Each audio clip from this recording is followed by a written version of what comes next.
नमस्कार, तुमच्या सर्वांचं स्वागत करतो आपल्या चॅनलवर. मित्रांनो, आंबेडकरवाद्यांचा सर्वात मोठा दणका जो आहे स्वामी स्वरूपानंद ह्या महाराजाला बसलेला आहे. अशोक खरात हा जो आहे डॉक्टर बाबासाहेब आंबेडकर यांच्या जातीचा आहे. तो बलात्कारी असून तो डॉक्टर बाबासाहेब आंबेडकर यांच्या जातीचा महार आहे. अशा प्रकारचं घाणेरडं वक्तव्य त्या महाराजांनी केलं होतं. ही गोष्ट वाऱ्यासारखी पसरली आणि त्यानंतर बौद्ध समाज मोठ्या प्रमाणात आक्रमक झाला आणि बौद्ध समाजाच्या एकीचा फटका त्याला चांगलाच बसलेला आहे. त्याच्यावरती ॲट्रॉसिटी अंतर्गत महाराष्ट्रामध्ये गुन्हा दाखल करण्यात आलेला आहे आणि त्याला लवकरात लवकर जे आहे महाराष्ट्र पोलिसांकडून अटक देखील करण्यात येणार आहे, अशी माहिती समोर निघून येत आहे.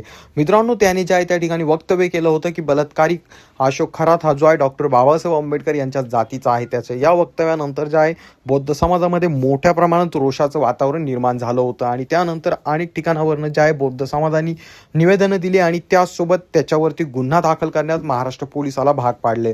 तर त्याच्यावरती ॲट्रॉसिटी अंतर्गत गुन्हा दाखल करण्यात आलेला आहे. तर याबाबत तुमचं काय मत आहे खाली कमेंट करून नक्कीच सांगा. चॅनलवर नवीन असाल तर चॅनलला नक्कीच सबस्क्राईब करा.